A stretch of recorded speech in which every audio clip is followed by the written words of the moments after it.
गुरु प्यारी साध संगत जी, भगवान वाल्मीकि जी की जय। जय गुरुदेव, धन गुरुदेव। अज आपां भगवान वाल्मीकि जी दे मूल मंत्र बारे संगत नाल विचारां दी सांझ पावांगे। इसनूं आपां मूल मंत्र कह लईए, मंगलाचरण कह लईए। इक्को ही शब्द दे दो वखरे वखरे नाम आखे जा सकते हैं। आपां आख सकते हाँ कि आदि काल तो जद भी मालक दे प्यारियां कोई धार्मिक ग्रंथ लिखिया है तो उसका मंगलाचरण लिखिया है। इस तरह आपां आख सकते हाँ कि मंगल गायन करना उन्हां दी दुनिया विच एक मूल परंपरा बन गई।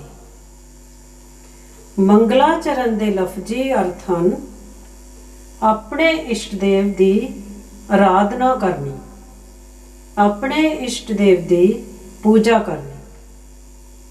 आपां बाहरली उदाहरण लैके देख सकते हाँ कि जदों भी कोई लिखारी बाहरली लिखत नूं दुनिया दे सामने लैके आउंदा है तां उसदा मुखबंद लिखिया जाता है, जिस तो यह जानिया जाता है कि उसकी रचना विच की लिखिया होया है, जिसनों मंगलाचरण आख्या जाता है।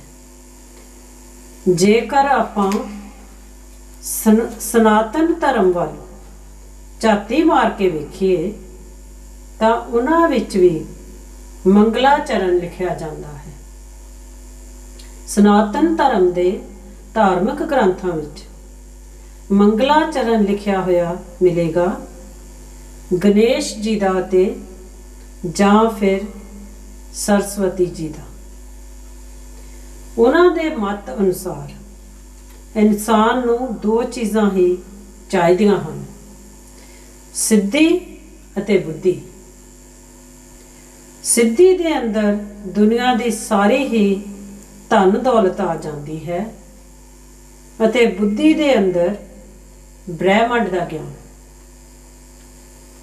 अज भी आपां देख सकते हाँ कि जद भी कोई कारोबार शुरू करना होवे तां फिर गणेश जी का मंगलाचरण गायन किया जाता है।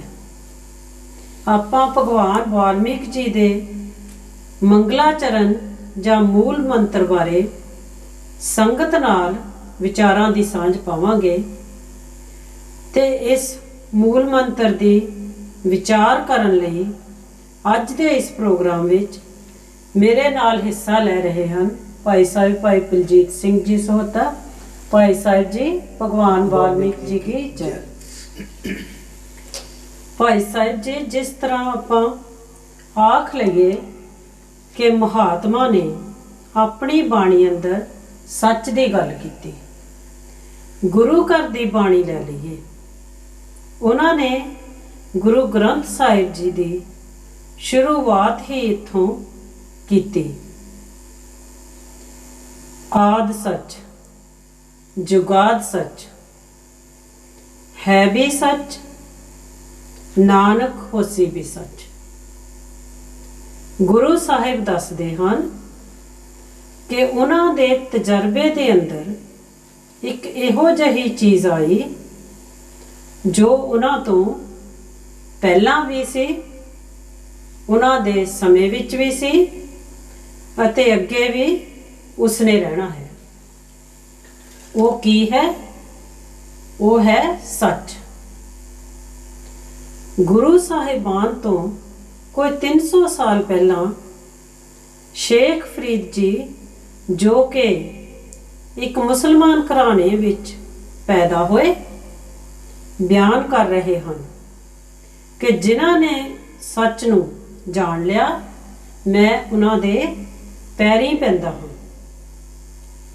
शेख फरीद जी की दसदे हन, जिन्हां पछाता सच चुम्मा पैर मूँह। भगवान वाल्मीकि जी ने आख्या, मैं उन्हां नूं ਨਮਸਕਾਰ ਕਰਦਾ ਹਾਂ, ਭਾਵ ਸਿਰ ਝੁਕਾਉਂਦਾ ਹਾਂ।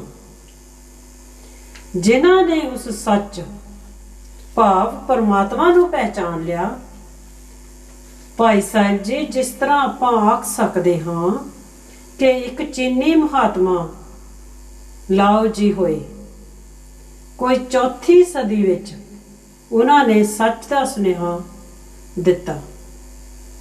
ਇਸੇ ਤਰ੍ਹਾਂ ਆਪਾਂ ਆਖ ਸਕਦੇ ਹਾਂ ਸ਼ਮਸ ਸ਼ਾਹ ਤਬਰੇਜ਼, ਜੋ ਕਿ ਈਰਾਨ ਵਿੱਚ ਪੈਦਾ ਹੋਏ, ਭਾਰਤ ਵਿੱਚ ਆ ਕੇ ਉਹਨਾਂ ਨੇ ਉਸ ਸੱਚਾਈ ਨੂੰ ਸਮੁੱਚੀ ਮਾਨਵਤਾ ਦੀ ਝੋਲੀ ਵਿੱਚ ਪਾਇਆ। ਇਸ ਤੋਂ ਅੱਗੇ ਚੱਲ ਕੇ ਆਪਾਂ ਸਤਿਗੁਰੂ ਕਬੀਰ ਸਾਹਿਬ ਜੀ ਦੀ ਗੱਲ ਕਰ ਸਕਦੇ ਹਾਂ, ਜਿਨ੍ਹਾਂ ਨੇ 1415ਵੀਂ ਸਦੀ ਤੇ 1415ਵੀਂ ਸਦੀ ਵਿੱਚ ਉਸ ਸੱਚ ਦਾ ਸੁਨੇਹਾ ਦਿੱਤਾ। ਅਤੇ ਸਤਿਗੁਰੂ ਰਵਿਦਾਸ ਜੀ, ਜੋ ਕਿ ਉਹਨਾਂ ਦੇ ਸਮਕਾਲੀ ਅਤੇ ਗੁਰਭਾਈ ਵੀ ਸਨ, ਉਹਨਾਂ ਨੇ ਉਸ ਸੱਚ ਦਾ ਸੁਨੇਹਾ 1414 ਤੋਂ 1540 ਈਸਵੀ ਤੱਕ ਸਮੁੱਚੀ ਮਾਨਵਤਾ ਦੀ ਝੋਲੀ ਵਿੱਚ ਪਾਇਆ ਅਤੇ ਆਖਿਆ, ਮੈਂ ਆਪਣੇ ਸਰੀਰ ਰੂਪੀ ਗੱਡੇ ਉੱਪਰ ਸੱਚ ਦੇ ਨਾਮ ਦਾ ਧਨ ਲੱਦਿਆ ਹੋਇਆ ਹੈ। ਕੋਈ ਹੈ ਵਣਜਾਰਾ ਜੋ ਇਸ ਸੱਚ ਦਾ ਵੰਜ ਕਰਨਾ ਚਾਹੁੰਦਾ ਹੈ। ਭਾਈ ਸਾਹਿਬ ਜੀ, ਆਪਾਂ ਸਾਰੇ ਹੀ ਜਾਣਦੇ ਹਾਂ ਕਿ ਮੇਵਾੜ ਦੀ ਰਾਜਪੂਤ ਰਾਣੀ ਮੀਰਾ ਬਾਈ ਅਤੇ ਉਸ ਸਮੇਂ ਦੇ ਬਾਦਸ਼ਾਹ ਪੀਪਾ ਜੀ ਨੇ ਸਤਿਗੁਰੂ ਰਵਿਦਾਸ ਜੀ ਨਾਲ ਸੱਚ ਦਾ ਸੌਦਾ ਕੀਤਾ, ਸੱਚ ਦੀ ਕਮਾਈ ਕੀਤੀ ਅਤੇ ਸਤਿਗੁਰੂ ਰਵਿਦਾਸ ਜੀ ਦੀ ਆਸ਼ੀਰਵਾਦ ਸਦਕਾ ਬੇਗਮਪੁਰੇ ਦੇ ਵਾਸੀ ਬਣੇ। ਬੇਗਮਪੁਰੇ ਦੇ ਵਾਸੀ ਬਣਨ ਤੋਂ ਬਾਅਦ ਆਪ ਜੀ ਨੇ ਜ਼ਿਕਰ ਕੀਤਾ, ਜੋ ਬ੍ਰਹਮੰਡੇ ਸੋਈ ਪਿੰਡੇ, ਜੋ ਖੋਜੇ ਸੋ ਪਾਵੇ, ਪੀਪਾ ਪ੍ਰਣਵੇ ਪਰਮ ਤਤ ਹੈ, ਸਤਿਗੁਰੂ ਹੋਏ ਲਿਖਾਵੇ। ਭਾਈ ਸਾਹਿਬ ਜੀ, ਜਿਸ ਤਰ੍ਹਾਂ ਆਪਾਂ ਸ਼ੁਰੂ ਵਿੱਚ ਵਿਚਾਰ ਕੀਤੀ ਕਿ ਸੰਤ ਦਾ ਮਤਲਬ ਹੈ ਜੋ ਸੱਚ ਵਿੱਚੋਂ ਆਇਆ, ਪੀਪਾ ਜੀ ਇੱਥੇ ਦੱਸ ਰਹੇ ਹਨ ਕਿ ਜਿਸਨੇ ਵੀ ਖੋਜ ਕੀਤੀ, ਸਵਾਲ ਪੈਦਾ ਹੁੰਦਾ ਹੈ ਕਿਸ ਦੀ ਖੋਜ ਕੀਤੀ? ਆਪਾਂ ਆਖ ਸਕਦੇ ਹਾਂ ਸੱਚ ਦੀ ਖੋਜ ਕੀਤੀ। ਭਾਈ ਸਾਹਿਬ ਜੀ, ਭਗਵਾਨ ਵਾਲਮੀਕ ਜੀ ਨੇ ਆਪਣੇ ਮਹਾਨ ਗ੍ਰੰਥ ਸ਼੍ਰੀ ਯੋਗ ਵਿਸ਼ਿਸ਼ਟ ਮਹਾਰਾਮਾਇਣ ਦੇ ਅੰਦਰ ਜੋ ਮੂਲ ਮੰਤਰ ਲਿਖਿਆ ਹੈ, ਉਸ ਵਿੱਚ ਉਹਨਾਂ ਨੇ ਵਰਣਨ ਕੀਤਾ ਉਸ ਸਤਚਿੱਤ ਆਨੰਦ ਰੂਪ ਆਤਮਾ ਨੂੰ ਨਮਸਕਾਰ ਹੈ, ਜਿਸ ਤੋਂ ਇਹ ਸਾਰੇ ਜੀਵ ਦਿਖਾਈ ਦਿੰਦੇ ਹਨ ਅਤੇ ਜਿਸ ਵਿੱਚ ਇਹ ਸਾਰੇ ਜੀਵ ਲੀਨ ਹੁੰਦੇ ਹਨ। ਆਪ ਇਸ ਬਾਰੇ ਸੰਗਤ ਨੂੰ ਕੀ ਕਹਿਣਾ ਚਾਹੁੰਦੇ ਹੋ? ਗੁਰਮੁਖ ਪਿਆਰਿਓ, ਅੱਜ ਦੇ ਸ਼ਬਦ ਦੇ ਅੰਦਰ, ਅੱਜ ਦੀ ਬਾਣੀ ਦੇ ਅੰਦਰ ਆਪਾਂ ਭਗਵਾਨ ਵਾਲਮੀਕ ਜੀ ਦੇ ਮੂਲ ਮੰਤਰ ਜਿਹੜਾ ਉਸ ਦੇ ਪ੍ਰਤੀ ਸੰਗਤ ਦੇ ਨਾਲ ਵਿਚਾਰਾਂ ਦੀ ਸਾਂਝ ਜਿਹੜੀ ਉਹ ਪਾਵਾਂਗੇ। ਜਿਸ ਤਰ੍ਹਾਂ ਭੈਣ ਜੀ ਥੋੜਾ ਜਿਹਾ ਇਸ਼ਾਰਾ ਜਿਹੜਾ ਉਹ ਪਹਿਲਾਂ ਦੇ ਗਏ ਕਿ ਬਾਹਰਲੀ ਦੁਨੀਆ ਦੇ ਅੰਦਰ ਜਦੋਂ ਵੀ ਕੋਈ ਆਪਾਂ ਕਹਿ ਲਈਏ ਕਿ ਕੋਈ ਬੁੱਕ ਲਿਖੀ ਜਾਂਦੀ ਤੇ ਫਿਰ ਉਸ ਦਾ ਜਿਹੜਾ ਮੁੱਖ ਬੰਦਿਆ ਨਾ, ਜਿਸ ਨੂੰ ਆਪਾਂ ਪ੍ਰੀਫੇਸ ਕਹਿੰਦੇ, ਉਹ ਲਿਖਿਆ ਜਾਂਦਾ ਜੀ। ਤੇ ਆਮ ਤੌਰ ਤੇ ਉਸ ਬੁੱਕ ਨੂੰ ਲਿਖਣ ਵਾਲਾ ਜਿਹੜਾ ਕਿਸੇ ਚੰਗੇ ਵਿਦਵਾਨ ਦੇ ਕੋਲੋਂ ਜਿਹੜਾ ਉਹ ਮੁੱਖ ਬੰਦ ਜਿਹੜਾ ਉਹ ਲਿਖਵਾਵੇਗਾ।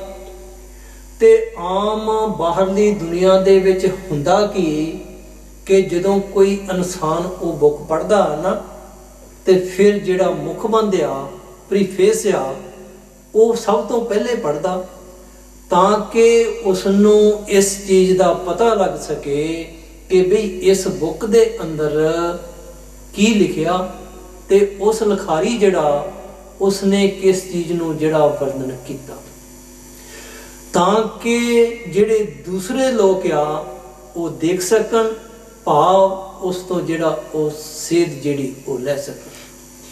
ਇਸੇ ਤਰ੍ਹਾਂ ਰੂਹਾਨੀਅਤ ਦੀ ਦੁਨੀਆ ਦੇ ਵਿੱਚ ਆਪਾਂ ਕਹਿ ਲਈਏ, ਮਾਲਕ ਦੇ ਘਰ ਦੇ ਵਿੱਚ ਜਿਨ੍ਹਾਂ ਨੇ ਮਿਲਾਪ ਕੀਤਾ ਉਸ ਮਾਲਕ ਦੇ ਨਾਲ, ਤੇ ਉਹਨਾਂ ਨੇ ਇਹ ਜਿਹੜੇ ਧਾਰਮਿਕ ਗ੍ਰੰਥ ਆ, ਇਹਨਾਂ ਦਾ ਜਿਹੜਾ ਮੰਗਲਾਚਰਨ ਆ, ਉਸ ਨੂੰ ਆਪਣੀ ਬਾਣੀ ਜਿਹੜੀ ਉਸ ਦਾ ਹਿੱਸਾ ਬਣਾਇਆ। ਜਿਸ ਤਰ੍ਹਾਂ ਭੈਣ ਜੀ ਇਸ਼ਾਰਾ ਦੇ ਗਏ, ਚਾਹੇ ਆਪਾਂ ਗੁਰੂ ਘਰ ਦੀ ਬਾਣੀ ਲੈ ਲਈਏ ਜਾਂ ਕਿਸੇ ਹੋਰ ਮਹਾਤਮਾ ਦੀ ਆਪਾਂ ਬਾਣੀ ਲੈ ਲਈਏ, ਉਹਨਾਂ ਨੇ ਆਪਣੇ ਗ੍ਰੰਥ ਦੇ ਅੰਦਰ ਕਿਹੜੀ ਚੀਜ਼ ਦਾ ਵਰਣਨ ਕੀਤਾ। ਜਿਸ ਤਰ੍ਹਾਂ ਗੁਰੂ ਘਰ ਨੇ ਆਪਣੀ ਬਾਣੀ ਦੇ ਅੰਦਰ ਸ਼ੁਰੂਆਤ ਕਹਿ ਲਈਏ ਉਸ ਸੱਚ ਤੋਂ ਕੀਤੀ, ਕਿ ਉਹ ਸੱਚ ਉਹਨਾਂ ਦੇ ਸਮੇਂ ਵਿੱਚ, ਉਹਨਾਂ ਤੋਂ ਪਹਿਲਾਂ ਅਤੇ ਅੱਗੇ ਵੀ ਉਹ ਸੱਚਾਈ ਜਿਹੜੀ ਉਹ ਰਹੇਗੀ। ਇਸ ਕਰਕੇ ਉਸ ਸੱਚ ਦੇ ਬਾਰੇ ਜਿਹੜਾ ਉਹ ਜਾਣਨਾ ਬੜਾ ਜ਼ਰੂਰੀ, ਤੇ ਮਹਾਤਮਾ ਨੇ ਆਪਾਂ ਨੂੰ ਆਪਣੀ ਬਾਣੀ ਦੇ ਅੰਦਰ ਉਸ ਸੱਚ ਦੇ ਪ੍ਰਤੀ ਹੀ ਜਿਹੜਾ ਜੀ ਉਹ ਚੇਤਾ ਕਰਾਇਆ, ਕਿ ਵੀ ਜਿੰਨਾ ਚਿਰ ਆਪਾਂ ਉਹ ਸੱਚ ਜਿਹੜਾ ਉਸ ਨੂੰ ਨਹੀਂ ਜਾਣਦੇ, ਤੇ ਫਿਰ ਆਪਾਂ ਉਸ ਸੱਚ ਦੇ ਨਾਲ, ਭਾਵ ਉਸ ਪਰਮਾਤਮਾ ਦੇ ਨਾਲ ਜਿਹੜਾ ਉਹ ਮਿਲਾਪ ਆ ਉਹ ਨਹੀਂ ਕਰ ਸਕਦੇ। ਜਿਸ ਤਰ੍ਹਾਂ ਆਪਾਂ ਸਤਿਗੁਰੂ ਕਬੀਰ ਸਾਹਿਬ ਮਹਾਰਾਜ ਜੀ ਦੇ ਇੱਕ ਸ਼ਬਦ ਦੇ ਉੱਪਰ ਵਿਚਾਰ ਕਰ ਸਕਦੇ। ਉਹਨਾਂ ਨੇ ਆਪਣੀ ਬਾਣੀ ਦੇ ਅੰਦਰ ਇੱਕ ਜਗ੍ਹਾ ਤੇ ਜ਼ਿਕਰ ਕੀਤਾ ਜੀ, ਕਬੀਰ ਆਤਮ ਅੰਸ਼ ਰਾਮ ਕੀ। ਕਹਿੰਦੇ ਜਿਹੜੀ ਸਾਡੀ ਆਤਮਾ ਨਾ, ਇਹ ਉਸ ਰਾਮ ਭਾਵ ਜੋ ਰਮੀ ਹੋਈ ਤਾਕਤ, ਇਹ ਉਸ ਦੀ ਅੰਸ਼ਾ। ਇਸ ਕਰਕੇ ਹੁਣ ਸਵਾਲ ਇਸ ਚੀਜ਼ ਦਾ ਕਿ ਬਈ ਫਿਰ ਜਿਹੜੀ ਇਹ ਆਤਮਾ ਨਾ, ਇਸ ਦੇ ਬਾਰੇ ਜਿਹੜਾ ਉਹ ਜਾਣਨਾ ਬੜਾ ਜ਼ਰੂਰੀ, ਕਿਉਂਕਿ ਜੇ ਉਹਨਾਂ ਨੇ ਇਸ ਗੱਲ ਦਾ ਦਾਅਵਾ ਕੀਤਾ ਕਿ ਇਸ ਇਨਸਾਨ ਦੀ ਜਿਹੜੀ ਆਤਮਾ, ਇਹ ਉਸ ਰਮੀ ਹੋਈ ਤਾਕਤ, ਭਾਵ ਇਹ ਉਸ ਦਾ ਹਿੱਸਾ ਆ, ਤੇ ਫਿਰ ਆਪਾਂ ਨੂੰ ਇਸ ਚੀਜ਼ ਬਾਰੇ ਵਿਚਾਰ ਕਰਨੀ ਪਵੇਗੀ। ਸਤਿਗੁਰੂ ਕਬੀਰ ਸਾਹਿਬ ਮਹਾਰਾਜ ਜੀ ਨੇ ਇੱਕ ਜਗ੍ਹਾ ਤੇ ਹੋਰ ਜ਼ਿਕਰ ਕੀਤਾ ਜੀ, ਕਹਿੰਦੇ ਸਰੀਰ ਉਸ ਮਾਲਕ ਦੇ ਵਿੱਚ ਜਾ ਕੇ ਨਹੀਂ ਮਿਲੇਗਾ। ਕਿਹੜੀ ਚੀਜ਼ ਮਿਲੇਗੀ? ਕਹਿੰਦੇ ਜੀ ਇਸ ਇਨਸਾਨ ਦੀ ਜਿਹੜੀ ਉਹ ਆਤਮਾ ਜਿਹੜੀ ਉਸ ਮਾਲਕ ਦੇ ਵਿੱਚ ਜਾ ਕੇ ਮਿਲੇਗੀ। ਕੀ ਫਰਮਾਇਆ ਸਤਿਗੁਰੂ ਕਬੀਰ ਸਾਹਿਬ ਮਹਾਰਾਜ ਜੀ ਨੇ? ਕਹਿੰਦੇ ਅਬ ਤੋਂ ਜਾਏ ਚੜੇ ਸੰਘਾਸਨ, ਮਿਲੇ ਹੈ ਸਾਰੰਗ ਪਾਣੀ। ਕਹਿੰਦੇ RAM ਕਬੀਰਾ ਏਕ ਪਏ ਹੈ, ਕੋਈ ਨਾ ਸਕੇ ਪਹਿਚਾਨੇ। ਕਹਿੰਦੇ ਜਿਸ ਤਰ੍ਹਾਂ RAM ਅਤੇ ਕਬੀਰ ਜਿਹੜੇ ਉਹ ਇੱਕ ਹੋ ਗਏ, ਕਹਿੰਦੇ ਹੁਣ ਕੋਈ ਪਹਿਚਾਨ ਨਹੀਂ ਸਕਦਾ।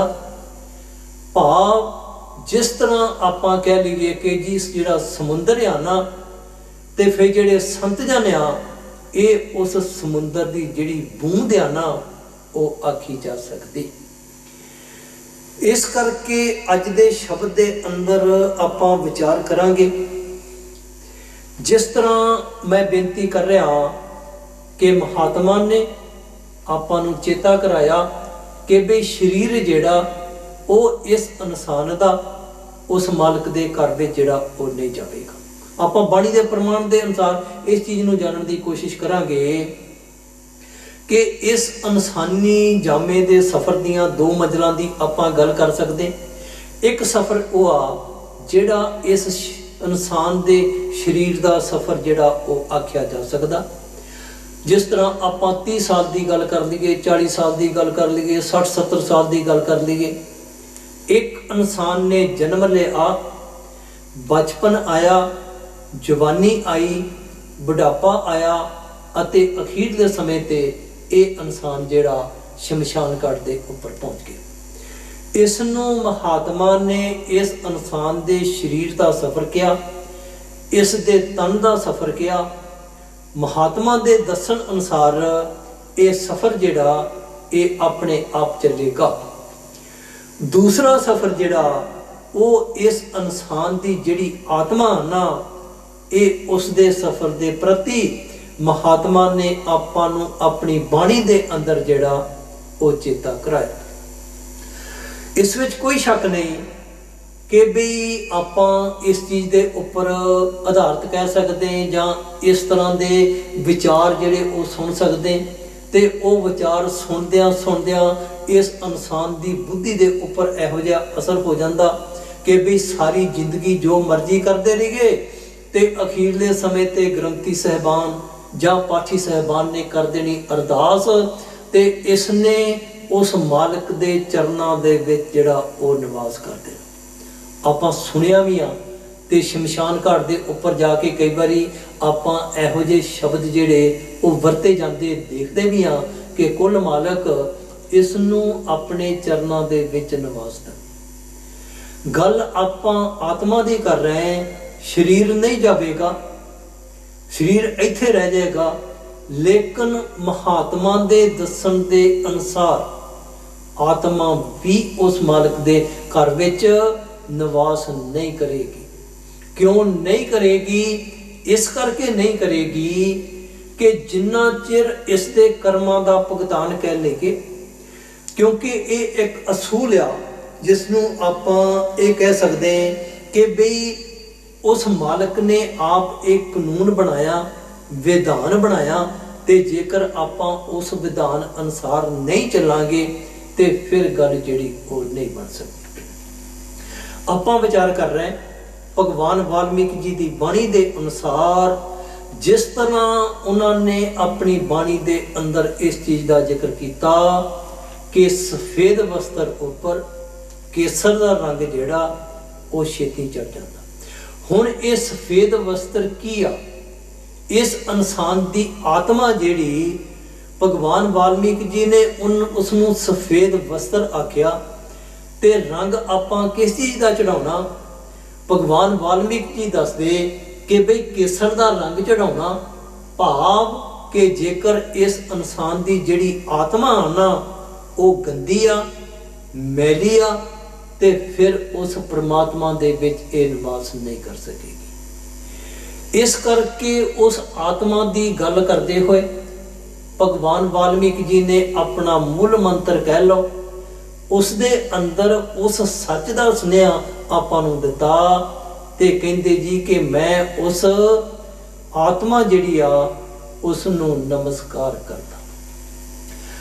ਆਪਾਂ ਥੋੜਾ ਜਿਹਾ ਇਸ ਦੀ ਬੈਕਗ੍ਰਾਉਂਡ ਦੇ ਵਿੱਚ ਜਾਵਾਂਗੇ। ਜਿਸ ਤਰ੍ਹਾਂ ਭੈਣ ਜੀ ਜ਼ਿਕਰ ਕਰ ਗਏ ਕਿ ਭਾਰਤ ਦਾ ਜਿਹੜਾ ਸਭ ਤੋਂ ਪ੍ਰਾਚੀਨ ਧਰਮ ਮੰਨਿਆ ਜਾਂਦਾ, ਤੇ ਉਸ ਦੇ ਅੰਦਰ ਵੀ ਮੰਗਲਾਚਰਨ ਕਹਿ ਲਓ, ਮੰਗਲ ਗਾਇਨ ਕਹਿ ਲਓ, ਜਾਂ ਕਿਸੇ ਹੋਰ ਲਫ਼ਜ਼ ਨਾਲ ਆਪਾਂ ਕਹਿ ਸਕਦੇ, ਤੇ ਉਸ ਦਾ ਵਰਣਨ ਜਿਹੜਾ ਉਹ ਆਪਾਂ ਨੂੰ ਮਿਲੇਗਾ। ਆਮ ਤੌਰ ਤੇ ਹੁੰਦਾ ਕਿ ਜਿਸ ਤਰ੍ਹਾਂ ਬੁੱਧੀ ਅਤੇ ਸਿੱਧੀ ਦੀ ਗੱਲ ਜਿਹੜੀ ਉਹਨਾਂ ਨੇ ਆਪਣੇ ਬਚਨਾਂ ਦੇ ਵਿੱਚ ਆਖੀ, ਆਪਾਂ ਥੋੜੀ ਜਿਹੀ ਗੱਲ ਨੂੰ ਉੱਥੋਂ ਲੈ ਕੇ ਆਵਾਂਗੇ ਕਿ ਜੇ ਤੇ ਬਈ ਚਾਹੀਦੀ ਹੈਗੀ ਆਪਾਂ ਨੂੰ ਸਿੱਧੀ, ਭਾਵ ਸਿੱਧਤਾ, ਉਸ ਨੂੰ ਆਪਾਂ ਧਨ ਨਾਲ ਜੋੜ ਸਕਦੇ, ਮਾਣ ਵਡਿਆਈ ਨਾਲ ਜੋੜ ਸਕਦੇ, ਦੁਨੀਆ ਦੀ ਕਿਸੇ ਹੋਰ ਚੀਜ਼ ਦੇ ਨਾਲ ਜੋੜ ਸਕਦੇ, ਤੇ ਫਿਰ ਉਹਨਾਂ ਨੇ ਗਣੇਸ਼ ਜੀ ਜਿਹੜੇ ਸਨ ਉਹਨਾਂ ਦੀ ਜਿਹੜੀ ਆਪਣਾ ਮੰਗਲਾਚਰਨ ਗਾਇਨ ਕੀਤਾ, ਜਾਂ ਮੰਗਲਾਚਰਨ ਜਿਹੜਾ ਉਸ ਦਾ ਵਰਣਨ ਕੀਤਾ।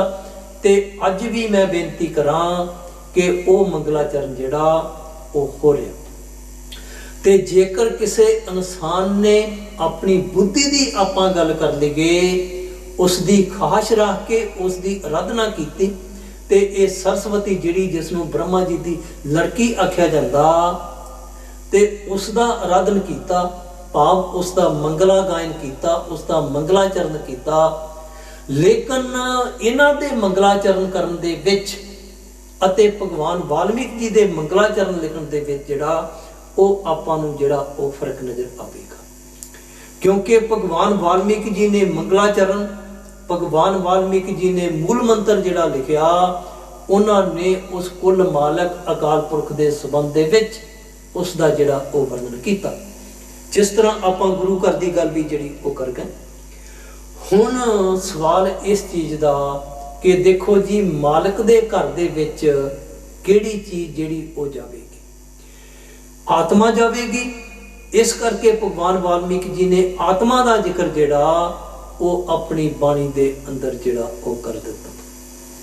ਸ਼ੇਖ ਫਰੀਦ ਜੀ ਆਪਣੀ ਬਾਣੀ ਦੇ ਅੰਦਰ ਜਿਸ ਰਸਤੇ ਉੱਪਰ ਦੀ ਇਸ ਇਨਸਾਨ ਦੀ ਆਤਮਾ ਨੇ ਮੌਤ ਤੋਂ ਬਾਅਦ ਜਾਣਾ, ਹਰੇਕ ਮਹਾਤਮਾ ਦੀ ਬਾਣੀ, ਲੇਕਿਨ ਆਪਾਂ ਇੱਕ ਦੋ ਪ੍ਰਮਾਣ ਜਿਹੜੇ ਉਹ ਬਾਣੀ ਦੇ ਵਿੱਚੋਂ ਲਵਾਂਗੇ ਕਿ ਭਗਵਾਨ ਵਾਲਮੀਕ ਜੀ ਨੇ ਇਸ ਤਰ੍ਹਾਂ ਕਿਉਂ ਲਿਖਿਆ, ਉਹਨਾਂ ਨੇ ਆਪਣੀ ਬਾਣੀ ਵਿੱਚ ਇਸ ਤਰ੍ਹਾਂ ਕਿਉਂ ਆਖਿਆ, ਆਤਮਾ ਦੀ ਗੱਲ ਜਿਹੜੀ ਉਹਨਾਂ ਨੇ ਕਿਉਂ ਕੀਤੀ, ਕਿਉਂਕਿ ਆਤਮਾ ਉਸ ਮਾਲਕ ਦੇ ਘਰ ਵਿੱਚ ਜਾਵੇਗੀ। ਸ਼ੇਖ ਫਰੀਦ ਜੀ ਨੇ ਕੀ ਫਰਮਾਇਆ? ਕਹਿੰਦੇ ਵਾਟ ਹਮਾਰੀ ਖਰੀ ਉਡੀਨੀ। ਉਡੀਨੀ ਤੋਂ ਭਾਵ ਭਿਆਨਕ, ਵਾਟ ਤੋਂ ਭਾਵ ਰਸਤਾ। ਕਈ ਵਾਰੀ ਆਪਾਂ ਨੂੰ ਇਹੋ ਜਿਹੇ ਇਨਸਾਨ ਜਿਹੜੇ ਉਹ ਮਿਲ ਜਾਂਦੇ ਜੀ, ਜਿਹੜੇ ਇਸ ਗੱਲ ਬਾਰੇ ਆਪਾਂ ਨੂੰ ਕਹਿੰਦੇ ਕਿ ਵੀ ਦੁਨੀਆ ਦੇ ਅੰਦਰ ਜੋ ਮਰਜ਼ੀ ਕਰੀ ਜਾਈਏ, ਤੇ ਕਦੇ ਕਿਸੇ ਨੇ ਪੁੱਛਣਾ ਵੀ ਆ ਜਾਂ ਕਦੇ ਕਿਸੇ ਨੇ ਵੇਖਿਆ ਵੀ ਆ ਕਿ ਇਸ ਦੀ ਆਤਮਾ ਜਿਹੜੀ ਉਸ ਮਾਲਕ ਦੇ ਘਰ ਵਿੱਚ ਪਹੁੰਚੀ ਜਾਂ ਨਹੀਂ ਪਹੁੰਚੀ। ਕਰੋੜ ਵਾਰ ਉਹਨਾਂ ਨੂੰ ਹੱਥ ਜੋੜ ਕੇ ਨਮਸਕਾਰ ਆ, ਲੇਕਿਨ ਆਪਾਂ ਗੱਲ ਜਿਹੜੀ ਆ ਉਹ ਬਾਣੀ ਦੇ ਅਨੁਸਾਰ ਕਰ ਰਹੇ ਹਾਂ ਕਿ ਬਾਣੀ ਇਸ ਦਾ ਫੈਸਲਾ ਜਿਹੜਾ ਉਹ ਕੀ ਕਰਦੀ। ਅਕਸਰ ਆਪਾਂ ਪਹਿਲੋਂ ਵੀ ਸਤਸੰਗਾਂ ਦੇ ਵਿੱਚ ਇੱਕ ਕਸਵੱਟੀ ਦੀ ਗੱਲ ਬਹੁਤ ਵਾਰੀ ਕੀਤੀ ਕਿ ਬਾਣੀ ਜਿਹੜੀ ਆ ਨਾ, ਇਸ ਨੂੰ ਆਪਾਂ ਕਸਵੱਟੀ ਆਖ ਸਕਦੇ। ਕਸਵੱਟੀ ਤੋਂ ਭਾਵ ਕਿਸੇ ਵੀ ਪੂਰਨ ਮਹਾਤਮਾ ਦੀ ਬਾਣੀ ਜਿਹੜੀ ਉਸ ਨੂੰ ਕਸਵੱਟੀ ਲਾ ਕੇ ਆਪਾਂ ਦੱਸ ਸਕਦੇ ਕਿ ਵੀ ਇਹ ਉਸ ਮਾਲਕ ਦੇ ਘਰ ਵਿੱਚ ਪਹੁੰਚਣ ਦਾ ਕਹਿ ਲਓ ਰਸਤਾ ਦੱਸ ਰਹੀ, ਤੇ ਜਾਂ ਫਿਰ ਜਿਹੜੀ ਉਹ ਨਹੀਂ ਦੱਸ ਰਹੀ। ਜਿਸ ਤਰ੍ਹਾਂ ਆਪਾਂ ਪਹਿਲਾਂ ਗੱਲ ਕਰ ਚੁੱਕੇ ਹਾਂ ਕਿ ਕਸਵੱਟੀ ਇੱਕ ਇਹੋ ਜਿਹੀ ਚੀਜ਼ ਆ, ਜਿਸ ਤਰ੍ਹਾਂ ਆਪਾਂ ਸੋਨੇ ਦੀ ਚੀਜ਼ ਹੋਵੇ ਨਾ ਤੇ ਉਸ ਨੂੰ ਲੈ ਕੇ ਜਾਈਏ ਆਪਾਂ ਸੁਨਿਆਰੇ ਦੇ ਕੋਲ, ਕਦੇ ਵੇਖਿਆ ਹੋਵੇਗਾ, ਤੇ ਉਸਦੇ ਕੋਲ ਇੱਕ ਇਹੋ ਜਿਹੀ ਚੀਜ਼ ਆ, ਉਹ ਕਸਵੱਟੀ ਲਾ ਕੇ ਆਪਣੇ ਸੋਨੇ ਨੂੰ ਇਹ ਗੱਲ ਦੱਸ ਦੇਵੇਗੀ ਕਿ ਬਈ ਇਹ ਜਿਹੜਾ ਤੁਸੀਂ ਸੋਨਾ ਲੈ ਕੇ ਆਏ ਹੋ ਨਾ, ਕਿ ਇਹ ਕਿੰਨੇ ਕੈਰਟ ਦਾ, ਕਿਤੇ ਪਿੱਤਲ ਤਾਂ ਨਹੀਂ। ਤੇ ਜੇਕਰ ਮੇਰੇ ਵਰਗਾ ਇਨਸਾਨ ਘਰ ਬੈਠਾ ਪਿੱਤਲ ਨੂੰ ਸੋਨਾ ਕਹੀ ਜਾਵੇ, ਤੇ ਫਿਰ ਉਹ ਵਰਲਡ ਮਾਰਕੀਟ ਜਿਹੜੀ ਦੁਨੀਆ ਦੀ ਮਾਰਕੀਟ ਹੈ ਨਾ, ਉਸ ਦੇ ਵਿੱਚ ਉਸ ਨੂੰ ਨਹੀਂ ਵੇਚ ਸਕੇਗਾ।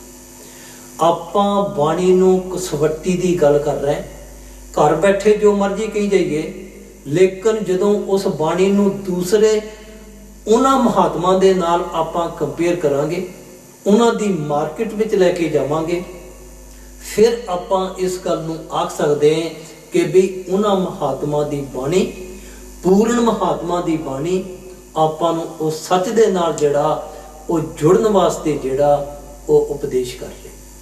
ਤੇ ਮੈਂ ਬੇਨਤੀ ਕਰ ਰਿਹਾ, ਸ਼ੇਖ ਫਰੀਦ ਜੀ ਨੇ ਆਪਣੀ ਬਾਣੀ ਦੇ ਅੰਦਰ ਕੀ ਫਰਮਾਇਆ?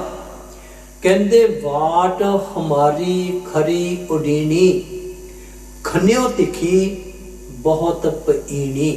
ਪਈਣੀ ਤੋਂ ਭਾਵ ਤੰਗ, ਖੰਨਿਓ ਤਿੱਖੀ। ਕਹਿੰਦੇ ਜਿਸ ਤਰ੍ਹਾਂ ਖੰਡਾ ਹੋਵੇ ਨਾ ਤੇ ਉਸ ਦੀ ਧਾਰ ਜਿਹੜੀ ਕਹਿ ਲਓ ਉਹ ਬੜੀ ਤਿੱਖੀ। ਹੁਣ ਸਵਾਲ ਇਸ ਚੀਜ਼ ਦਾ ਕਿ ਜੇਕਰ ਇਸ ਇਨਸਾਨ ਦਾ ਸਰੀਰ ਪਹੁੰਚ ਸਕਦਾ ਹੁੰਦਾ ਤੇ ਫਿਰ ਸ਼ੇਖ ਫਰੀਦ ਜੀ ਨੇ ਇਹ ਗੱਲ ਲਿਖਣੀ ਨਹੀਂ ਸੀ। ਕਹਿੰਦੇ ਇੱਕ ਉਹ ਰਸਤਾ ਜਿਸ ਰਸਤੇ ਉੱਪਰ ਇਸ ਇਨਸਾਨ ਦੀ ਆਤਮਾ ਜਿਹੜੀ ਉਸ ਮਾਲਕ ਦੇ ਘਰ ਵਿੱਚ ਪਹੁੰਚੇਗੀ, ਕਹਿੰਦੇ ਉਹ ਰਸਤਾ ਕਿਸ ਤਰ੍ਹਾਂ ਦਾ? ਕਹਿੰਦੇ ਖੰਨਿਓ ਤਿੱਖੀ ਬਹੁਤ ਪਈਣੀ, ਉਸ ਉੱਪਰ ਹੈ ਮਾਰਗ ਮੇਰਾ। ਅਸਲ ਵਿੱਚ ਉਹਨਾਂ ਦਾ ਮਾਰਗ ਨਹੀਂ, ਆਪਾਂ ਨੂੰ ਸਮਝਾਉਣ ਦੇ ਲਈ ਆਪਣੇ ਲੈਵਲ ਤੇ ਆ ਕੇ ਉਹਨਾਂ ਨੇ ਉਹ ਗੱਲ ਲਿਖੀ ਜੀ। ਕਹਿੰਦੇ ਉਸ ਉੱਪਰ ਹੈ ਮਾਰਗ ਮੇਰਾ, ਮਾਰਗ ਤੋਂ ਭਾਵ ਰਸਤਾ। ਸ਼ੇਖ ਫਰੀਦਾ ਪੰਥ ਸਮਾਰ ਸਵੇਰਾ, ਪੰਥ ਤੋਂ ਭਾਵ ਰਸਤਾ, ਸਮਾਰ ਤੋਂ ਭਾਵ ਸਵਾਰਨਾ। ਕਹਿੰਦੇ ਉਹ ਭਰਾਵਾ ਉਸ ਰਸਤੇ ਨੂੰ ਸਵਾਰਨਾ ਸਿੱਖ ਜਾ, ਉਸ ਰਸਤੇ ਬਾਰੇ ਵਿਚਾਰ ਕਰਕੇ ਦੇਖ कि अखीरले समय दे विच किहड़ी चीज़ जिहड़ी इस इंसान दी उस मालक दे घर विच जिहड़ी वो पहुँच सकेगी। इस करके भगवान वाल्मीकि जी ने अपने मूल मंत्र दे अंदर इस चीज़ बारे जिक्र किया कि उस सतचित आनंद रूप आत्मा नूं नमस्कार है।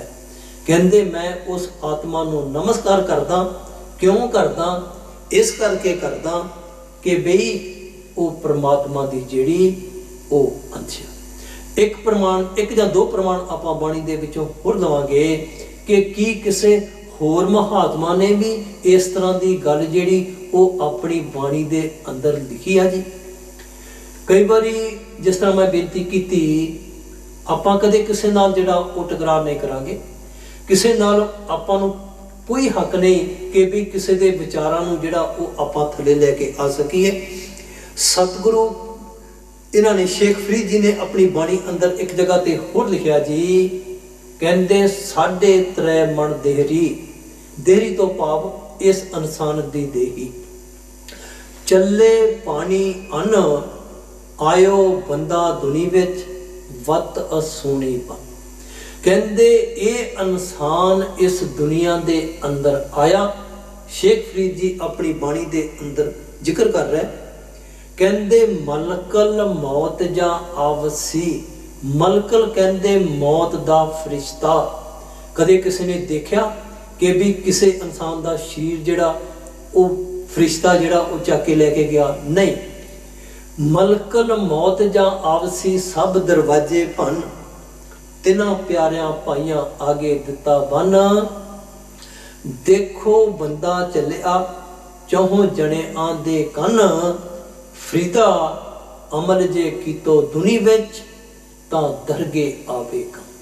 हुण ये अमलां दी गल जिहड़ी अते दरगाह दी गल जिहड़ी शेख फरीद जी अपना जाती तजर्बा जिहड़ा जिथों आपां गल शुरू कीती, उस आत्मा दे प्रति जिहड़ा वो आपां नूं चेता करा रहा कि बई ऐ इंसान अखीर दे समय ते किहड़ी चीज़ उस मालक में जाके समावेगी। जिस तरह आपां विचार कीती कि बई उस चीज़ के प्रति इशारा कर रहा है। जिस तरह होर जगह ते एक जगह ते फरमाया जी, पंजवें पातशाह महाराज जी ने अपनी बाणी दे अंदर इसी चीज़ के प्रति जिहड़ी चीज़ शेख फरीद जी ने अपनी बाणी दे अंदर जिहड़ी वो जिक्र की फरमाया। पंजवें पातशाह श्री गुरु अर्जन देव महाराज जी ने कहंदे पाप करेंदड़ सर पर मुठे, अजराइल फड़े फड़ कुठे। अजराइल कहंदे जिहड़ा मौत दा फरिश्ता ना, पंजवें पातशाह महाराज जी उसकी गल कर रहे। अजराइल फड़े फड़ कुठे, दोजक पाए सिरजनहारे, लेखा मंगे बाणी आ। कहंदे बच नहीं सकोगे, महात्मा कदे आपां नूं डराउण वास्ते जिहड़ा इत्थे नहीं आउंदे। सतगुरु रविदास जी जिन्हां दी आपां अक्सर इस स्टेज तो गल करते हैं ना, उन्होंने भी अपनी बाणी दे अंदर एक जगह ते जिक्र किया जी। कहंदे कहो रविदास भयो जब लेखो, कहंदे जोई जोई कीनो सोई सोई देखो। कहंदे जो जो किया जाएगा कहंदे वो देखा जाएगा। इस करके भगवान वाल्मीकि जी ने उस चीज़ दे साडे सामने लेके आंदा कि बई जेकर वस्त्र मैला आना, आत्मा इस इंसान दी मैली आ, गंदी आ, ते फिर उस मालक दे विच जिहड़ी वो नहीं समा सकेगी। हुण सवाल इस चीज़ दा कि इस चीज़ दी सोझी कह लो, इस चीज़ दी समझ कह लो, इस इंसान नूं कदों जिहड़ी वो प्राप्त होगी। जिस तरह आपां विचार करके देख सकते कि भगवान वाल्मीकि जी ने अपनी बाणी दे अंदर जिहड़ा वो करता लफ्ज वरत्या, भाव अज तक इन्हां अखां दे नाल किसी भी इंसान ने उस मालक नूं जिहड़ा वो नहीं वेख्या। आपां पिछले सत्संगां दे विच अक्सर जिक्र कर चुके इस चीज़ का कि वो मालक ही ਇਨਸਾਨ ਦੇ ਜਾਮੇ ਦੇ ਵਿੱਚ ਸਾਡੇ ਲੈਵਲ ਤੇ ਆ ਕੇ ਆਪਾਂ ਨੂੰ ਇਹ ਗੱਲ ਜਿਹੜੀ ਉਹ ਸਮਝਾਵੇਗਾ। ਹੁਣ ਸਵਾਲ ਇਸ ਚੀਜ਼ ਦਾ ਕਿ ਕੀ ਹੋਰ ਕਿਸੇ ਮਹਾਤਮਾ ਨੇ ਵੀ ਆਪਾਂ ਨੂੰ ਇਸ ਚੀਜ਼ ਦੇ ਪ੍ਰਤੀ ਜਿਹੜਾ ਜੀ ਉਹ ਇਸ਼ਾਰਾ ਕੀਤਾ? ਜੇ ਬਾਣੀ ਅਨੁਸਾਰ ਗੱਲ ਕਰਨੀ, ਬਾਣੀ ਅਨੁਸਾਰ ਵਿਚਾਰ ਕਰਨੀ, ਤੇ ਫਿਰ ਆਪਾਂ ਆਖ ਸਕਦੇ ਕਿ ਵੀ ਹੋਰ ਮਹਾਤਮਾ ਵੀ ਜਿਨ੍ਹਾਂ ਨੇ ਆਪਣੀ ਬਾਣੀ ਦੇ ਅੰਦਰ ਜਿਹੜਾ ਇਸ ਚੀਜ਼ ਦੇ ਪ੍ਰਤੀ ਜਿਹੜਾ ਉਹ ਇਸ਼ਾਰਾ ਕੀਤਾ ਕਿ ਉਹ ਕਰਤੇ ਦੇ ਰੂਪ ਵਿੱਚ, ਇਨਸਾਨ ਦੇ ਰੂਪ ਵਿੱਚ ਸਾਡੇ ਲੈਵਲ ਤੇ ਸਾਡੇ ਵਰਗਾ ਬਣ ਕੇ ਆਵੇਗਾ, ਤੇ ਫਿਰ ਉਹ ਆਪਾਂ ਨੂੰ ਆਤਮਾ ਦੀ ਗੱਲ ਦੱਸੇਗਾ ਕਿ ਉਹ ਭਰਾਵੋ ਸਰੀਰ ਨਹੀਂ ਪਹੁੰਚ ਸਕੇਗਾ, ਇਸ ਇਨਸਾਨ ਦੀ ਜਿਹੜੀ ਉਹ ਆਤਮਾ ਪਹੁੰਚੇਗੀ। ਸਤਿਗੁਰੂ ਰਵਿਦਾਸ ਜੀ ਨੇ ਆਪਣੀ ਬਾਣੀ ਦੇ ਅੰਦਰ ਇਸ ਪ੍ਰਤੀ ਜ਼ਿਕਰ ਕੀਤਾ ਜੀ, ਕਹਿੰਦੇ ਤੋਹੀ ਮੋਹੀ ਮੋਹੀ ਤੋਹੀ ਅੰਤਰ ਕੈਸਾ। ਕਹਿੰਦੇ ਫਰਕ ਨਹੀਂ। ਹੁਣ ਇਹ ਬਾਣੀ ਜਦੋਂ ਲਿਖੀ ਆ ਸਤਿਗੁਰੂ ਰਵਿਦਾਸ ਜੀ ਨੇ ਇਨਸਾਨੀ ਜਾਮੇ ਦੇ ਅੰਦਰ ਆ ਕੇ ਲਿਖੀ, ਸਾਡੇ ਲੈਵਲ ਤੇ ਆ ਕੇ ਲਿਖੀ, ਦੇਹ ਸਰੂਪ ਵਿੱਚ ਆ ਕੇ ਲਿਖੀ। ਕਹਿੰਦੇ ਐ ਮਾਲਕ ਤੇਰੇ ਅਤੇ ਮੇਰੇ ਵਿੱਚ ਕੋਈ ਵੀ ਭਿੰਨ ਔਰ ਭੇਦ ਨਹੀਂ। ਤੋਹੀ ਮੋਹੀ ਮੋਹੀ ਤੋਹੀ ਅੰਤਰ ਕੈਸਾ, ਕਨਕ ਕਟਕ ਜਲ ਤਰੰਗ ਜੈਸਾ। ਕਹਿੰਦੇ ਜਿਸ ਤਰ੍ਹਾਂ ਕਨਕ ਕਹਿੰਦੇ ਸੋਨੇ ਨੂੰ, ਕਨਕ ਕਟਕ ਜਲ ਤਰੰਗ ਜੈਸਾ, ਜਲ ਤਰੰਗ ਜੈਸਾ। ਕਹਿੰਦੇ ਜਿਸ ਤਰ੍ਹਾਂ ਜਲ ਇੱਕ ਤਰੰਗ, ਜਿਸ ਨੂੰ ਲਹਿਰ ਕਹਿੰਦੇ ਆ ਨਾ, ਤੇ ਫਿਰ ਉਹ ਸਮੁੰਦਰ ਦਾ ਹਿੱਸਾ ਹੋਵੇਗੀ, ਪਾਣੀ ਦਾ ਹਿੱਸਾ ਹੋਵੇਗੀ। ਸਤਿਗੁਰੂ ਰਵਿਦਾਸ ਜੀ ਨੇ ਇਸ ਚੀਜ਼ ਨੂੰ ਜਿਹੜਾ ਆਪਾਂ ਕਹਿ ਲਈਏ ਕਿ ਕਲਯੁਗ ਦੇ ਅੰਦਰ, ਆਪਣੇ ਸਮੇਂ ਦੇ ਅੰਦਰ ਸਾਡੇ ਸਾਹਮਣੇ ਆ ਕੇ ਜਿਹੜਾ ਉਹ ਰੱਖਿਆ। ਭਗਵਾਨ ਵਾਲਮੀਕ ਜੀ ਨੇ ਇਸੇ ਚੀਜ਼ ਨੂੰ ਤ੍ਰੇਤਾ ਯੁੱਗ ਦੇ ਅੰਦਰ ਵਰਣਨ ਕੀਤਾ, ਜਿਸ ਤਰ੍ਹਾਂ ਉਹਨਾਂ ਨੇ ਲਿਖਿਆ ਕਨਕ ਕਟਕ ਜਲ ਤਰੰਗ ਜੈਸਾ।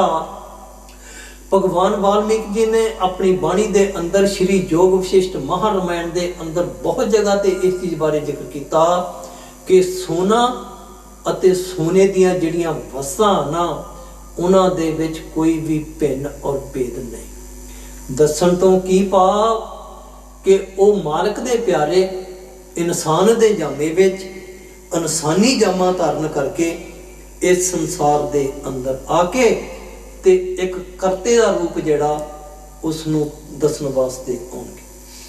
ਜਿਸ ਤਰ੍ਹਾਂ ਆਪਾਂ ਵਿਚਾਰ ਕਰਕੇ ਦੇਖ ਸਕਦੇ ਹਾਂ ਕਿ ਭਗਵਾਨ ਵਾਲਮੀਕ ਜੀ ਨੇ ਮੋਖ ਪ੍ਰਕਰਨ ਸਰਗ 16 ਦੀ ਆਪਾਂ ਗੱਲ ਕਰ ਲਈਏ, ਉਹਨਾਂ ਨੇ ਇਸ ਸੰਸਾਰ ਰੂਪੀ ਸਮੁੰਦਰ ਨੂੰ ਤਰਨ ਦੀ ਗੱਲ ਕੀਤੀ।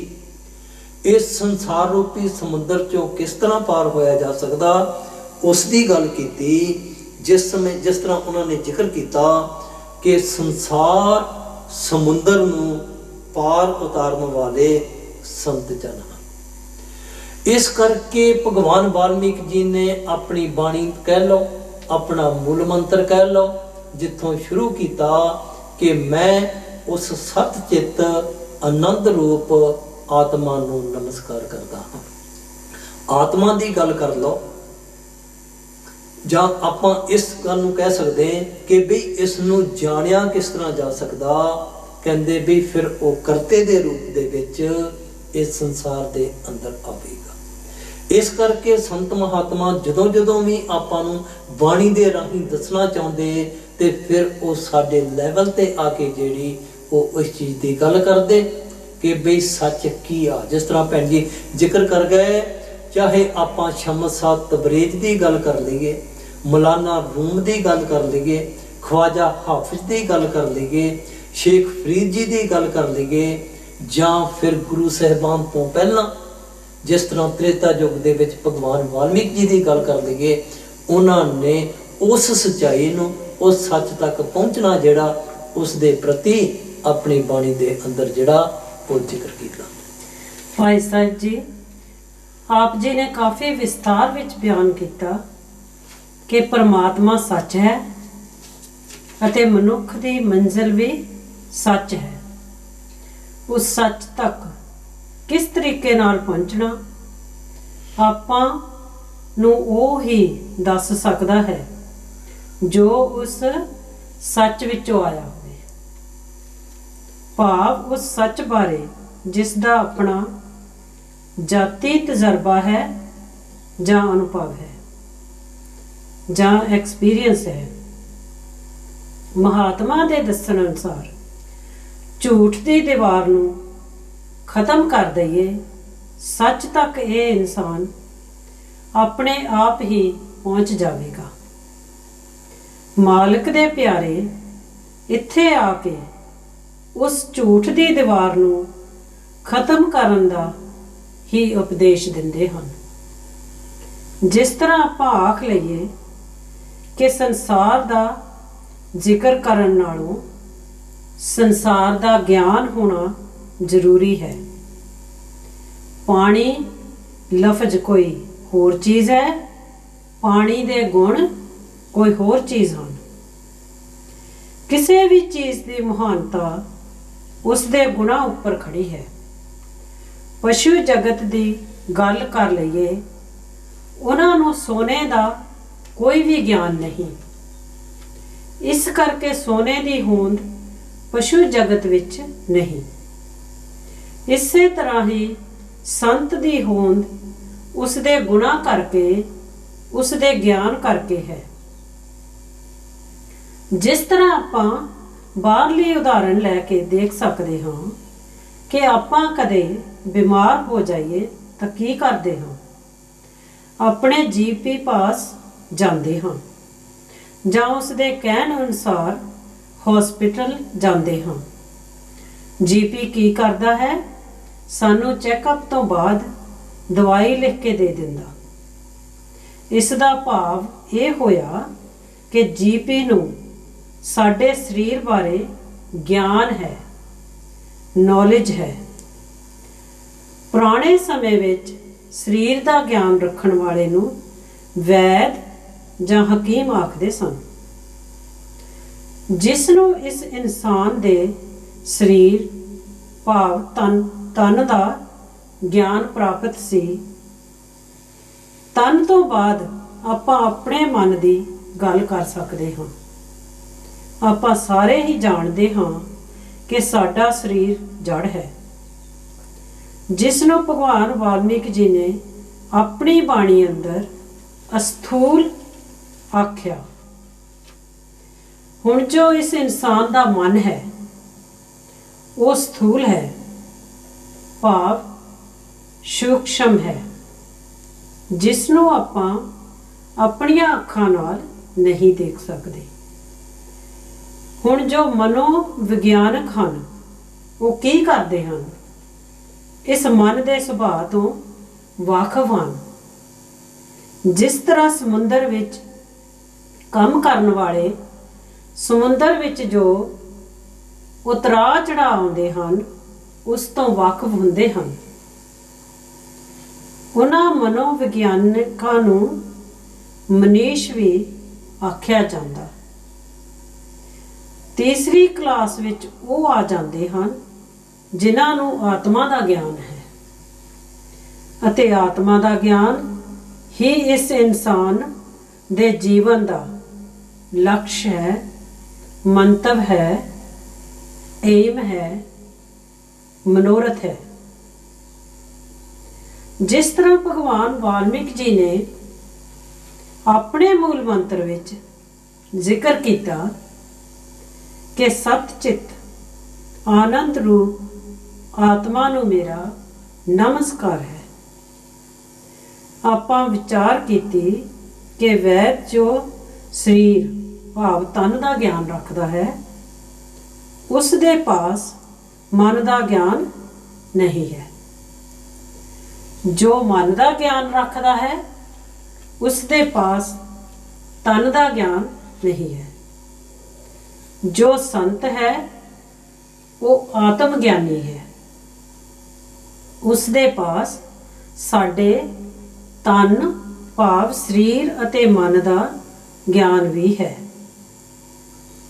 ਇਸ ਕਰਕੇ ਹੀ ਗੁਰੂ ਘਰ ਨੇ ਆਪਣੀ ਬਾਣੀ ਅੰਦਰ ਫਰਮਾਇਆ, ਸੰਤਾਂ ਸੰਗ ਅੰਤਰ ਪ੍ਰਭ ਡਿਠਾ। ਗੁਰੂ ਘਰ ਦੀ ਬਾਣੀ ਆਪਾਂ ਨੂੰ ਕੀ ਉਪਦੇਸ਼ ਕਰਦੀ ਕਿ ਸੰਤਾਂ ਦੀ ਸੰਗਤ ਕਰਨ ਨਾਲ ਉਸ ਪਰਮਾਤਮਾ ਨੂੰ ਆਪਣੇ ਸਰੀਰ ਦੇ ਅੰਦਰੋਂ ਹੀ ਦੇਖਿਆ ਜਾ ਸਕਦਾ। ਸਤਿਗੁਰੂ ਕਬੀਰ ਸਾਹਿਬ ਜੀ ਨੇ ਸੰਤਾਂ ਦੀ ਗੱਲ ਕਰਦਿਆਂ ਹੋਇਆਂ ਹੋਰ ਸਪਸ਼ਟ ਕੀਤਾ। ਕੀ ਫਰਮਾਇਆ ਸਤਿਗੁਰੂ ਕਬੀਰ ਸਾਹਿਬ ਜੀ ਨੇ?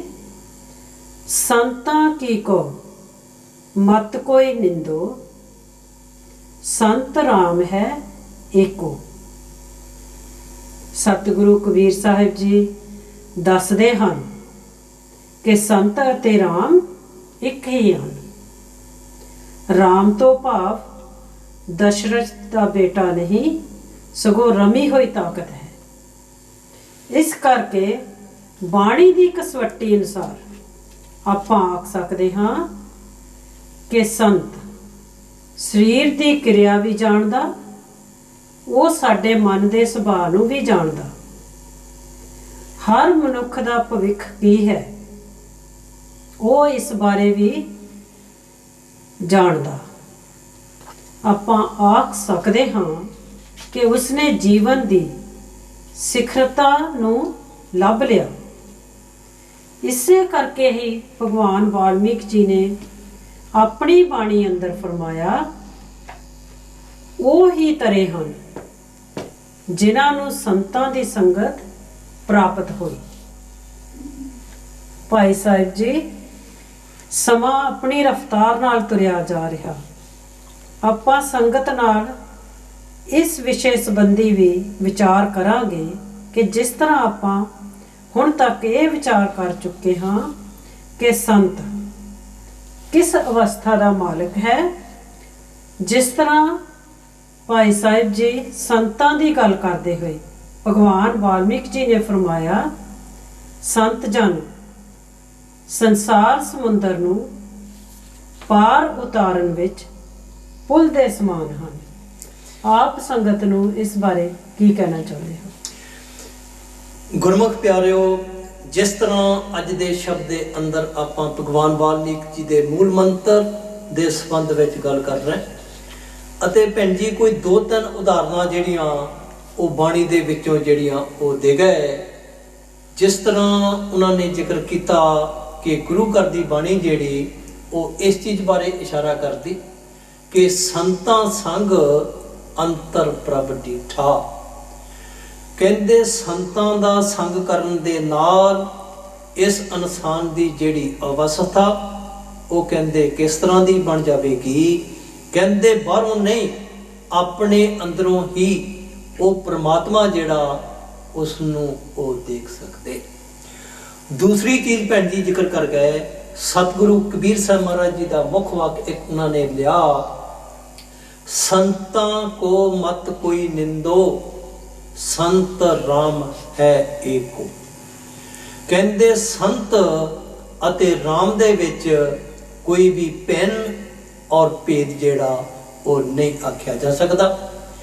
ਇਸ ਕਰਕੇ ਕਈ ਵਾਰੀ ਜਿਸ ਤਰ੍ਹਾਂ ਮੈਂ ਪਹਿਲਾਂ ਵੀ ਬੇਨਤੀ ਕਰ ਚੁੱਕਾ ਕਿ ਕਈ ਇਨਸਾਨ ਆਪਾਂ ਨੂੰ ਇਹੋ ਜਿਹੀ ਮਿਲ ਜਾਂਦੇ ਜਿਹੜੇ ਕਹਿੰਦੇ ਜੀ ਕਿ ਕੋਈ ਜ਼ਰੂਰੀ ਆ ਕਿ ਆਪਾਂ ਕਿਸੇ ਸੰਤ ਦੇ ਪਾਸ ਜਾਈਏ। ਵੈਸੇ ਤੇ ਕਾਫੀ ਵਿਸਥਾਰ ਦੇ ਵਿੱਚ ਭੈਣ ਜੀ ਜ਼ਿਕਰ ਕਰ ਗਏ ਕਿ ਵੀ ਜੇਕਰ ਆਤਮਾ ਦੀ ਗੱਲ ਕਰਨੀ ਆ ਨਾ, ਆਤਮਾ ਨੂੰ ਆਪਣੇ ਘਰ ਪਹਿਚਾਉਣ ਦੀ ਗੱਲ ਕਰਨੀ ਆ, ਤੇ ਫਿਰ ਜ਼ਰੂਰੀ ਚੀਜ਼ ਆ ਕਿ ਬਾਣੀ ਦੇ ਉੱਪਰ ਆਪਾਂ ਨੂੰ ਭਰੋਸਾ ਕਰਨਾ ਪਵੇਗਾ। ਜਿਸ ਤਰ੍ਹਾਂ ਭਗਵਾਨ ਵਾਲਮੀਕ ਜੀ ਨੇ ਬਾਣੀ ਦੇ ਅੰਦਰ ਕੀ ਫਰਮਾਇਆ, ਕਹਿੰਦੇ ਉਹ ਹੀ ਤਰੇ ਜਿਨ੍ਹਾਂ ਨੂੰ ਸੰਤਾਂ ਦੀ ਸੰਗਤ ਜਿਹੜੀ ਉਹ ਪ੍ਰਾਪਤ ਹੋਈ। ਮੈਂ ਇੱਥੇ ਥੋੜੀ ਜਿਹੀ ਹੋਰ ਬੇਨਤੀ ਕਰਦਿਆਂ ਕਿ ਭਗਵੇਂ ਕੱਪੜੇ ਪਾ ਲੈਣ ਦਾ ਨਾਂ ਜਿਹੜਾ ਉਹ ਸੰਤ ਨਹੀਂ ਆਖਿਆ ਜਾ ਸਕਦਾ। ਦੂਸਰਿਆਂ ਦੇ ਘਰਾਂ ਤੋਂ ਮੰਗ ਕੇ ਖਾਣ ਵਾਲੇ ਨੂੰ ਆਪਾਂ ਸੰਤ ਜਿਹੜਾ ਉਹ ਨਹੀਂ ਆਖ ਸਕਦੇ।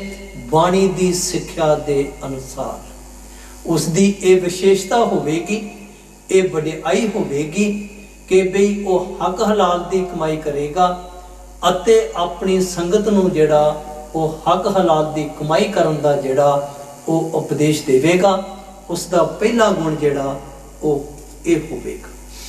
ਗੁਰੂ ਘਰ ਨੇ ਆਪਣੀ ਬਾਣੀ ਦੇ ਅੰਦਰ ਸੰਤਾਂ ਦੀ ਗੱਲ ਕਰਦੇ ਹੋਏ ਇੱਕ ਜਗ੍ਹਾ ਤੇ ਜ਼ਿਕਰ ਕੀਤਾ ਜੀ ਕਿ ਕਿਉਂ ਸੰਤਾਂ ਦੀ ਜਿਹੜੀ ਉਹ ਸੰਗਤ ਕਰਨੀ। ਜਿਸ ਤਰ੍ਹਾਂ ਮੈਂ ਪਹਿਲਾਂ ਬੇਨਤੀ ਕਰ ਚੁੱਕਾ, ਆਤਮਾ ਗੰਦੀ ਆ ਤੇ ਉਸ ਮਾਲਕ ਦੇ ਘਰ ਵਿੱਚ ਨਹੀਂ ਪਹੁੰਚ ਸਕੇਗੀ। ਕੀ ਫਰਮਾਇਆ?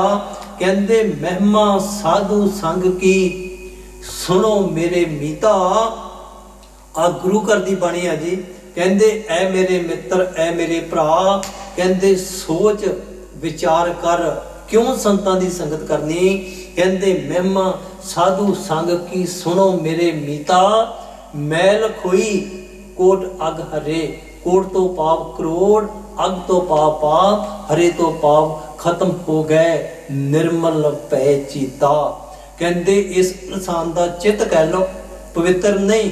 ਭਗਵਾਨ ਵਾਲਮੀਕ ਜੀ ਨੇ ਸਫੇਦ ਵਸਤਰ ਦੀ ਗੱਲ ਕੀਤੀ, ਆਤਮਾ ਦੀ ਗੱਲ ਕੀਤੀ। ਗੁਰੂ ਘਰ ਨੇ ਉਸੇ ਚੀਜ਼ ਨੂੰ ਆਪਣੇ ਲਫ਼ਜ਼ਾਂ ਵਿੱਚ ਲੈ ਕੇ ਆਂਦਾ ਜਿਹੜੀ ਚੀਜ਼ ਭਗਵਾਨ ਵਾਲਮੀਕ ਜੀ ਨੇ ਤ੍ਰੇਤਾ ਯੁੱਗ ਦੇ ਅੰਦਰ ਵਰਣਨ ਕੀਤੀ।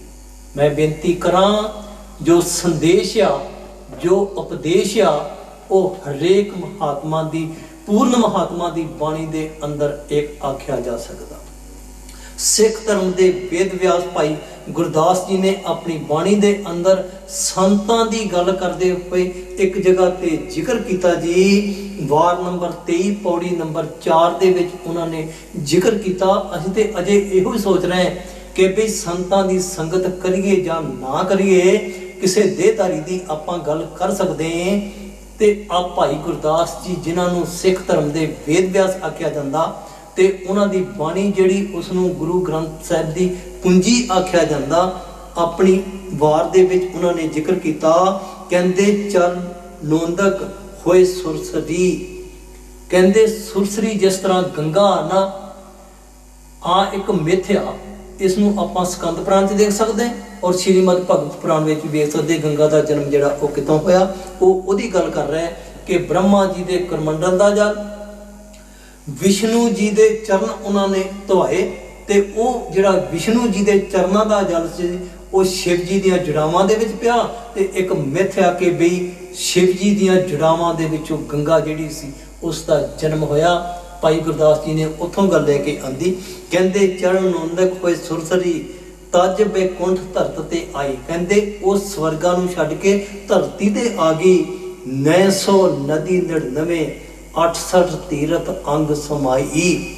999 ਨਦੀਆਂ ਦੱਸਦੇ ਇਸ ਗੰਗਾ ਦੇ ਵਿੱਚ ਬਣਦੀਆਂ।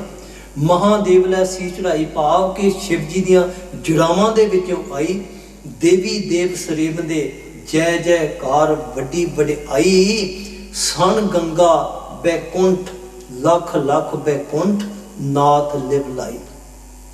ਕਹਿੰਦੇ ਇਹ ਜਿੰਨੇ ਵੀ ਦੇਵੀ ਦੇਵਤੇ, ਕਹਿੰਦੇ ਇਹ ਸਰੇਵ ਦੇ ਭਾਵ ਉਸ ਦੀ ਸਿਫਤ ਕਰਦੇ। ਤੇ ਅਖੀਰਲੀ ਕੜੀ ਵਿੱਚ ਭਾਈ ਗੁਰਦਾਸ ਜੀ ਕੀ ਬਿਆਨ ਕਰ ਰਹੇ? ਕਹਿੰਦੇ ਸਾਧੂ ਧੂੜ ਦੋ ਲੰਬ ਹੈ, ਸਾਧ ਸੰਗਤ ਸਤ ਗੁਰ ਸਰਣਾਈ। ਕਹਿੰਦੇ ਚਰਨ ਕਮਲ ਦਲ ਕੀਮ ਨਾ ਪਾਈ। ਉਹ ਕਹਿੰਦੇ ਉਹ ਭਰਾਵੋ ਸਾਧੂ ਦੇ ਚਰਨਾਂ ਦੀ ਧੂੜ ਦਾ ਮੁਕਾਬਲਾ ਜਿਹੜਾ ਇਹ ਗੰਗਾ ਜਾਂ 999 ਨਦੀਆਂ ਜਾਂ ਬਾਕੀ ਤੀਰਥ ਜਿਹੜੇ ਉਹ ਨਹੀਂ ਕਰ ਸਕਦੇ। ਇਸ ਕਰਕੇ ਭਗਵਾਨ ਵਾਲਮੀਕ ਜੀ ਨੇ ਆਪਣੀ ਬਾਣੀ ਦੇ ਅੰਦਰ ਸੰਤ ਦੀ ਗੱਲ ਕੀਤੀ, ਸਾਧੂ ਦੀ ਗੱਲ ਕੀਤੀ, ਸੰਸਾਰ ਸਮੁੰਦਰ ਨੂੰ ਤਰਨ ਦੀ ਗੱਲ ਕੀਤੀ। ਭਗਵਾਨ ਵਾਲਮੀਕ ਜੀ ਨੇ ਕੋਈ ਸ਼ੱਕ ਵਾਲੀ ਗੱਲ ਜਿਹੜੀ ਉਹ ਨਹੀਂ ਰਹਿਣ ਦਿੱਤੀ।